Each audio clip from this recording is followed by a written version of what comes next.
It's a beautiful thing to be human. You can sense the kind of the optimism of youth there. And there are a lot of people who would say, well, wait a second. It's a terrible, ugly thing to be a human as well. And of course, we know that experiences. I've just come yesterday at Grace Farms, was a Nobel Prize winner for Peace, Dr. Mukwege, and he works in Congo, and he tells about this rape as instrument of war, and he does reconstructive surgery on women. It's an absolutely most horrid stories that you can imagine that he tells, and which he tries to somehow to make good. That too is humanity. Ugliness is our feature as well. So many would disagree, but nonetheless, I'd want to argue otherwise. For some, of course, humans are the scourge of the blue planet. Greedy, rapacious species that destroys all other lives in order to benefit themselves. For others, humans are kind of rapacious wolves, destroying each other with a sophisticated brutality and leaving behind millennia of trail of blood and tears. Still others, mainly maybe transhumanists who are dreaming of a species of humans that is beyond humanity, they think we are too fragile, too limited, not worthy really of being deemed as properly ourselves. Now, I see the ugliness of humanity as well, but to me, ugliness doesn't appear to be a basic feature of humanity. It's our warping of who we truly are. Now, when I wrote this little essay, probably I was influenced by my youth, but at the heart of this was also a very simple conviction. And the conviction was God chose to become human. Therefore, it must be beautiful to be human. It must be great, in fact, to be human being. God's presence in human flesh honored, so to speak, and elevated the nature of humanity. But even apart from this conviction that we Christians share, if you just look at human beings, there's something extraordinary about us. Think about the richness of human senses. It makes us capable of almost heavenly delights in a whiff of a great wine. I know some people think that dogs have this extraordinary sense of smell. I don't know. I need to study this. But the fact that I can reflect on a smell and savor the smell, even if it's not as fine-tuned as dogs, seemed to me something absolutely extraordinary. There's a stunning capacity of our minds to explore the world, to accumulate, especially to accumulate the knowledge, so that we have this exponential growth in knowledge that is almost dizzying as we observe it. Apparently, we're telling that knowledge is doubling every 13 years right now. And that's going to continue. It's incredible, right? I think the most amazing thing about human beings is none of these things. It is that we can decide about the shape of our very humanity. We're born unfinished, and we remain open for possibilities throughout our lives. We alone can ask the question, what kind of desires is it worth having? We don't just desire. We can ask the question, what kind of desires are worth having? We don't just live. We can ask the question, what kind of life is worth living? We're not just humans. we can ask the question, what kind of human being is it worth being? And yet, today, surrounded as we are by incredible beauty, brutality too, we have forgotten to ask this very question. And the ability to ask makes it possible for us to be great, and makes it possible for us to be absolutely terrible. Ability to ask that question makes it possible for us to experience what most of us dread to articulate that we can experience. And that is, it is possible for us to fail as human beings. Sometimes when I say that, there's a gasp in the audience. How can you say that? To be human is to be human. None of us is failing as a human. I'd be the last one to point fingers at anyone, though I will at the end of my first part of what I say, just to illustrate it to you. But you can very well imagine how this might look for you. There are ways to fail as a human being while succeeding in all the endeavors that we undertake. There are ways to be brilliant scholars but terrible human beings. There are ways to be brilliant in all sorts of things that we do, but terrible as a human being. Let me give you two examples. Two examples that come from a period of human history that we all look at with dread. This was the Second World War. This is Nazi Germany. I want to name to you two kind of individuals that some of you will recognize their names, but that end up being paradigmatic in the ways in which each of us can fail. One of them is Adolf Eichmann. He was German, Austrian, Nazi, SS Obersturmbannführer. Can you pronounce that? Sounds really ominous, right?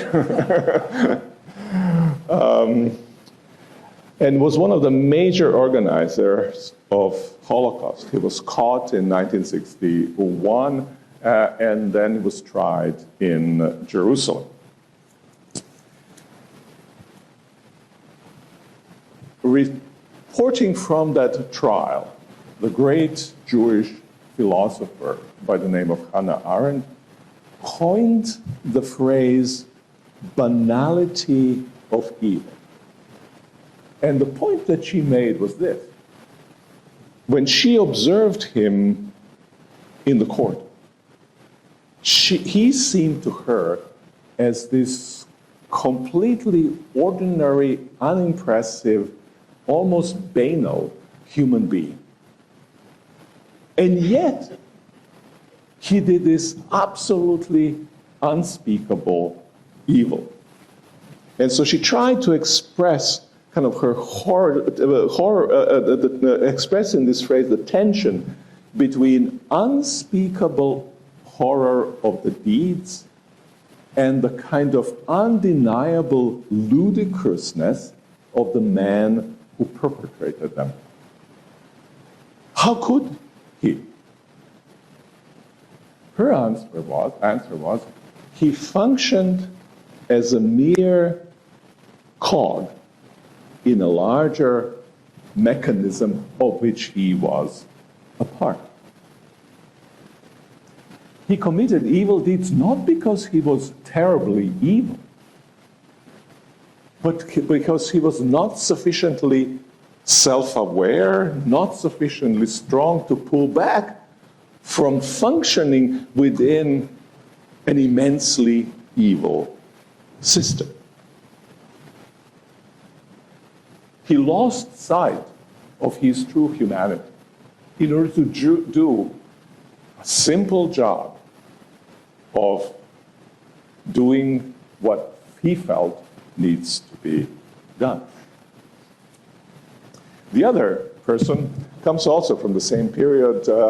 I don't know whether they were friends, but I'd be surprised if they weren't friends. His name is Albert Speer, who was the Minister of Armaments and War Production in Nazi Germany during most of World War II. He was caught as well and was sentenced, and from his prison he wrote his memoirs and wrote also things to his daughter. And the question was, how can a very intelligent and young, I think he was 37 when he was hired, how can such a young, intelligent man, who on top of it was brilliant architect, how could he go along with Hitler? And he writes this: in my capacity as an architect, I had the most splendid assignments of which I could dream. Hitler said that I could design buildings the like of which had not been seen for 2,000 years. One would have had to be morally very stoical to reject the proposal. And then he asked, but I was not like that.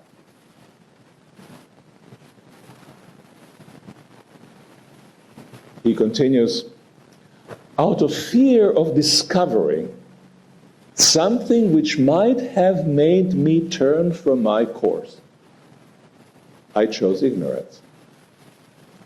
I had closed my eyes. And with the eyes shut, he was oblivious to the crimes of the system that he served.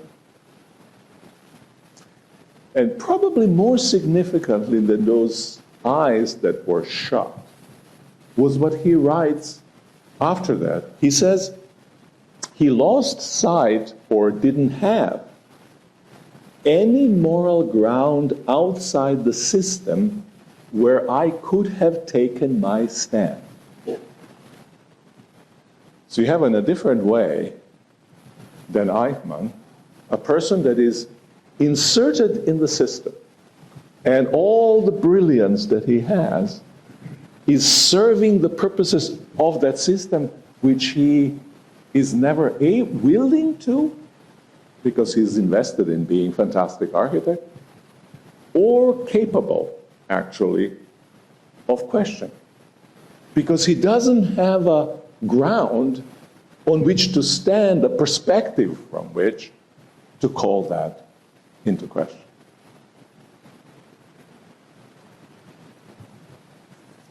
Tragedy of both of these men was that they wanted to be what they were doing. They wanted to do what they were doing. And twisted greatness of each is that that's just what they wanted to do. And so they were successful at it.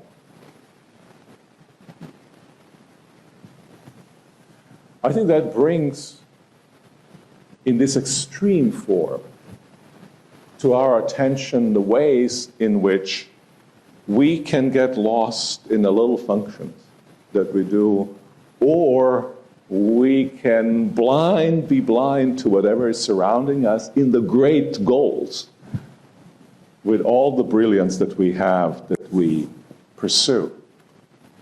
And puts vividly, I think, before us the challenge of our humanity. Success, but utter failure as a human being. Now, the question that we have to ask immediately is, well, okay, so how does one step out of the system? How does one get the moral ground on which to stand? And often these systems aren't just kind of little isolated systems in which you find yourself. They kind of define the entirety of the culture which we inhabit. And I think great challenge of the Christian faith, I think great challenge of other faiths as well for us, is that they invite us in this very uncertain territory of discovering and exploring what lies at the foundation of who we are, at the foundation of our humanity. And I think this takes us to the big story. Now, because all the great visions of who humans are are tied to how we understand the world. Just to give you one brief example, Friedrich Nietzsche, and he's a kind of anti-theologian, anti-Christian philosopher, right? I love Nietzsche. Not because I agree with him, but because he can be so incredibly challenging and can kind of shock you almost into realization of what you were not kind of dimly aware, but you wouldn't let come into forefront of your consciousness. He organized and thought that we ought to organize our lives around power. But that was for him a feature of the reality. Everything in the world jostles for power. Therefore, you ought to affirm the search for power and pursue life of this sort. Now, what kind of account of reality do you need to have in order to live into what you think is true humanity? That's the question that Nietzsche poses for us. And I think that's the question that you find if you look in the Buddhist philosophy. They'll give you account of reality and in which the Buddhist sense of who we are ought to fit. Now, I'll give you a very brief story of everything from the Christian standpoint. And I'll start first with the character of that story, the first character of the story, and that is God. The big question of our lives is kind of who are we? But that is dependent on the question of who is God. Or more importantly, which God is your God? From the story of Jesus, you get a story of a God or a picture of God who is fundamentally a God of unconditional love. And when we say that, that seems soft in the world of rough and tumble. And yet it is the hardest thing that you can do and the most beautiful thing that you can imagine. Hardest thing you can be, creature of unconditional love, and most beautiful thing at the same time. And the entire Bible story is organized around this. God is unconditional love. God creates out of this love, not out of need. And unconditional love means love that doesn't respond to what it finds. It's not a reaction to what's there. That's how our love works, right? We see something, we see someone, wow. There's not even a response, it's a reaction, right, often. Sometimes it becomes a considered response, and then you're attracted to that which you see. Now, that's kind of conditional, right? Because you were first attracted, and your love is conditioned on the attraction that you have had, on the beauty, goodness, truth that you found. That's not God's love. God creates and establishes something as beautiful. God doesn't find first things that are beautiful. And so it is also after everything was created. God loves irrespective of what God finds.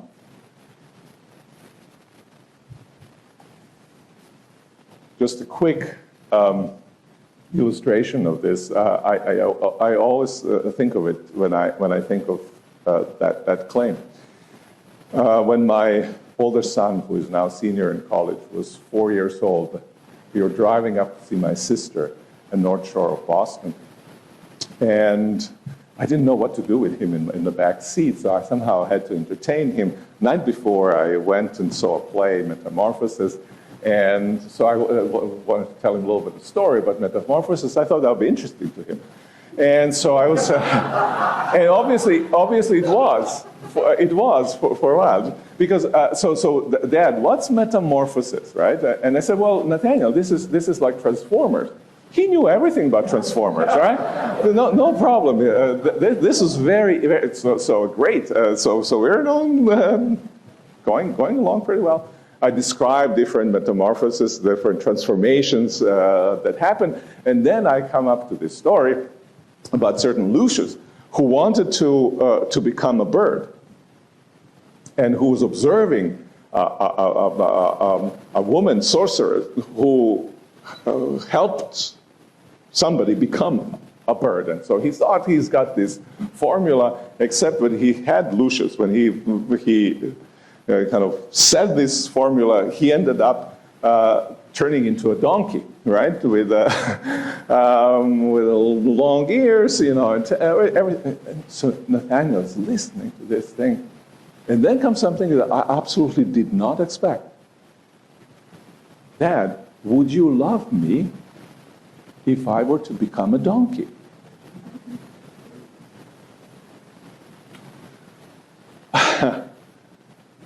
Do you love what you find as lovable? Or do you love what is there? That's the question he was asking. Dad, no matter what happened to me, would you still love me? That's unconditional love. And that's a painful love for the lover. But it is a love that is characteristic of who God is, that is characteristic of what is at the heart of reality. That's what we, as Christians, believe. And the entirety of the story of God's dealings with humanity, they rest on this very simple conviction. God creates, not out of need, but out of sheer delight that something is there. And God creates so as to be united with that which God creates. And one image that we have used to express this is God creates the world to become God's home. That's what you see in the first pages of the Bible. Story of Adam and Eve, Garden of Eden. When you look very carefully at those texts, you will see that actually what's being described is something like a temple, something like the place in which God has decided to dwell. That's what that garden is. That's what the work of Adam and Eve are. So the phrases used to describe work of Adam and Eve, actually of Adam at that point in the garden, was to till and to keep. That phrase together appears, I think, 3 times in the entire Bible, each time when it appears, others than in that passage that I've just referred to, it refers to the work of the priests in the temple. So the ordinary work in the world is actually work in the house of God, in the service of God. The beauty of the world, the justice within the world, all of this grows out of the sense of that God creates something to be a place where God dwells. If you go to the very last pages of the Bible, you also end up with something like the home of God. Now, this home of God is the term New Jerusalem. It comes from God. It's a vision of New Jerusalem that comes from God on this earth, and it is described as, behold, the home of God.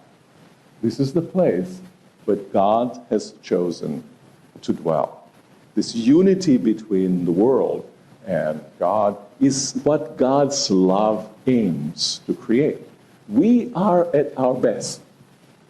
We are at our humanly best when we and the world which we inhabit is God's home.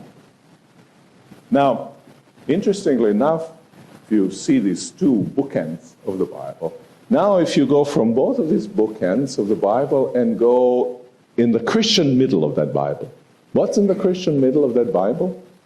It's a story of Jesus Christ. And in one rendering of this story, it says, and the Word became flesh and dwelt among us. The Word came, God came, and made home in this one human being who was Jesus Christ. And that's why we as Christians believe that Jesus Christ is the paradigmatic human. He is the one, if you want to ask, how does the home of God look like? That's who you look like. How does the home of God look like? Not when there is no sin in the world, Adam and Eve. How does the home of God look like? Not when all the riddles of history have been resolved. At the very end, New Jerusalem. How does the home of God look like right there where you and I sit? In the midst of it. In the struggles and divided souls that we are, when brutalities of the type that happened that were described yesterday at Grace Farms were happening at Democratic Republic of Congo. How does the home of God look like when we walk the path toward the home, toward becoming truly the home of God? It looks like Jesus Christ. And to me, that's one of the things that deeply attracts me to Jesus. But I must be honest with you, this is one of the things that makes me hesitant about Jesus. I have an older son, but I have also a 2-year-old daughter. And if I think, okay, so if Jesus is the paradigmatic human, would I wish? Would I be okay with Jesus' destiny to be Mira's destiny? Mira is my daughter. Would I be okay to raise her into what the Apostle Paul thinks the stature of Christ? And I'm both thrilled about the prospect and horrified. And that's why I think at the heart of Christian faith lies something deeply unsettling. I hope we would have eyes sufficiently open. I hope that I would have eyes sufficiently open to see in the story of Christ fulfillment of our humanity in a world that isn't human quite yet. I think I'll stop here. We'll have about 10 minutes or so for comments. Thank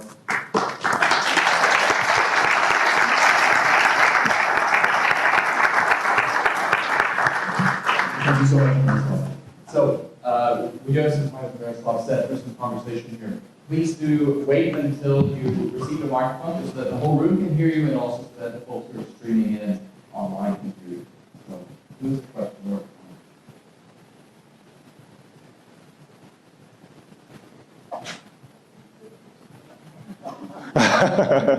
Brian, you might. I'll ask you a question. No, just easy. Can you hear me? Is this working? Okay. You spoke about the Nazi regime and the brutalities of it, and the fact that people were, in a way, seduced. Good people were somehow seduced into participating in it. We are, in this country today, facing a situation in which we see corruption at the top, we see brutality, we see things that seem to many of us to be the opposite of our country's ideals. How can we personally and within a community such as the church cope with this kind of challenge? This is a question of process. Yes. that situation that you describe, our political situation today, many other situations face us in just that question: what do I do in a situation of this sort? I think we each individuals have responsibility. We have responsibility also as communities, and we have responsibilities in the spheres of influence in which we find ourselves. I think first responsibility is, I'll say it in a very pious way, but it's true. First responsibility is to keep the purity of our own hearts. That's the first political responsibility. I hate to put it almost, I think that's how one has to put it. First political responsibility is not what do I do. First political responsibility, who should I be? How should I internally live so that I'm not, even in fighting the evil, conformed to the evil? Because there's one way is to be accommodated to the system because you benefit from the system. But there's the way in which one fights the system and becomes created in the image of the system. In former Yugoslavia during the war, this is what many of us have said, because we were clear, it was clear where the lines were, and it was clear what we had to do. We had to fight the system. But you fight it and you slowly see how you are emulating the system or the agents in the system just in order to be able to dislodge them, right? And so suddenly you're sucked in to the same type of behavior that you're fighting.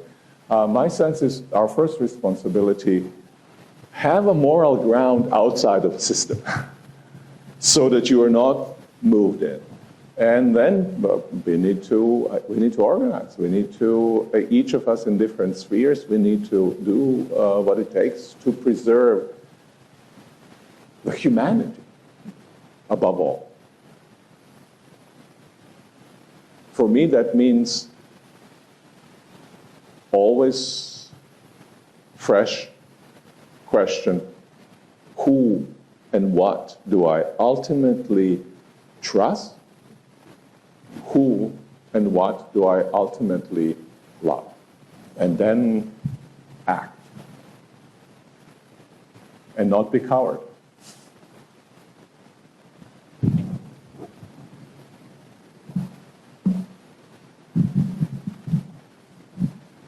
It seems to me that this does always come back to Adam and Eve and why God... Everything does. Everything does, right? So, and that story, it's actually I've been studying lately. And what's your feeling on why God gave free will then, when he very easily could have solved this problem of instilling... I mean, obviously you don't want people to be automatons, but what's your sense of in that moment when God was saying, I want this to be my home, he must have anticipated that this was going to be a mess. Yeah. Because the rest of Genesis just outlines the mess that he's created and that he has to remake several times. So what's your feeling on, in that moment, reading God's mind, why did he go, I'm going to create a big mess here? So maybe that's that's the line to interpret it. God created the big mess rather than we've created the mess, right? But it may be slight difference with big implications between the two. There's a rabbinical story. I haven't been able to verify where it comes from. I've got it from Philadelphia Inquirer, so it's really reliable. And that allegedly rabbinical story. I'll claim it as my story, right? Before God could create the world, God had to forgive the world. So forgiveness precedes creation. God knows what's going to happen, and then the question is, should I create this world? No, I have to. If I create the world, I have to be ready to forgive. Otherwise, creation of the world doesn't make sense. But all of that goes back to the idea that of God's being unconditional love and requiring, or as a fitting response, love for God. What God seeks is love rather than conformity. And what you suggest would be the way to solve the problem that we generally tend to solve the problem in our contemporary modern age, right? We tend not to solve the problem by relying on free will of individuals. We tend to solve the problem by legal system, by implementing all sorts of systems so that free will would be shut out as much as possible, right? There are kind of dystopian consequences of this. So some of you have read Huxley's Brave New World, right? There you have the will is almost entirely shut out, so as to be able to create a world that wouldn't in any ways go awry.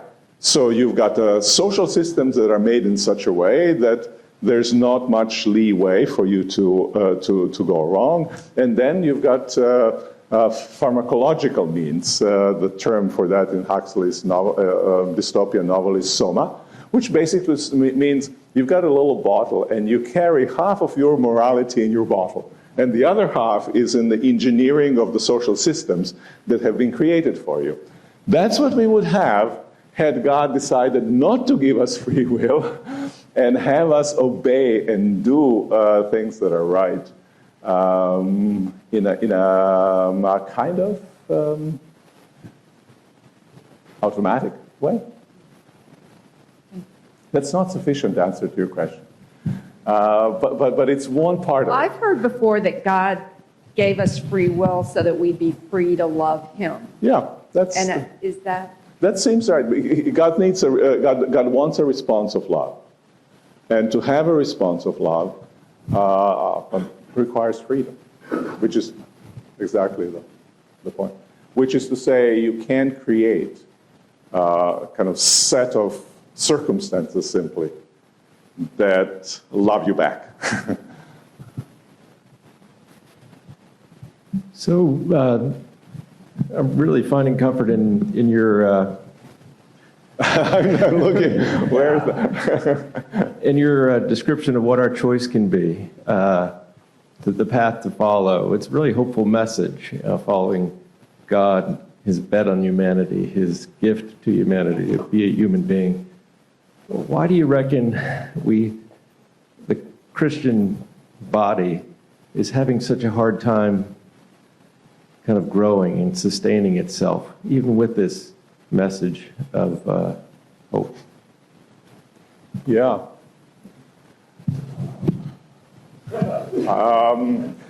So I'm deliberating whether I should turn it back to myself or just leave it with the Christian body, because it's a question for me.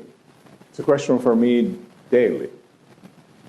Why do I, even though I believe with all my heart in this story of God with the world, why do I find myself always subverting it in dumb little activities that are absolutely inconsequential in large scheme of things?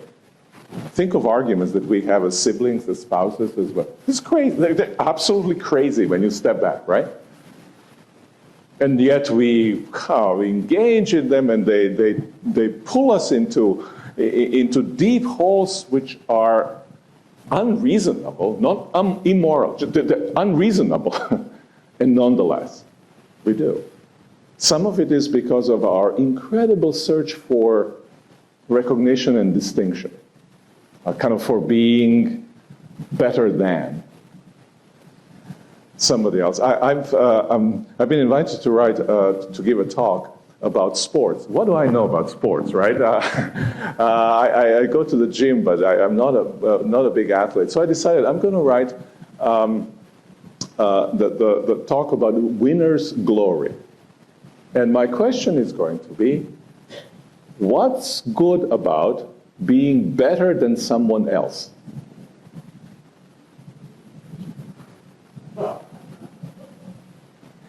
There is good in being better, right? That's called excellence. But what's good in being better than somebody else? And you see it in sports, right? Because sports are autotelic activity. That is, they have purpose in themselves and not in something outside of themselves. And so the entire purpose of the glory could be argued, I know it will be contested, might be just to show you as being better than somebody else and ultimately to be best in the world. What's the value of being the best in the world? I'm tempted to say 0. There's instrumental maybe value. They may lead to excellence, but that in and of itself. And yet I find myself unable to escape the pull.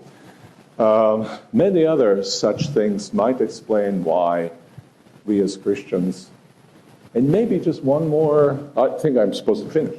Okay. Maybe just one small footnote. It's a very tall order that it's placed before us. And sometimes just the tallness of the order makes us go our own ways because we feel that we can't quite reach.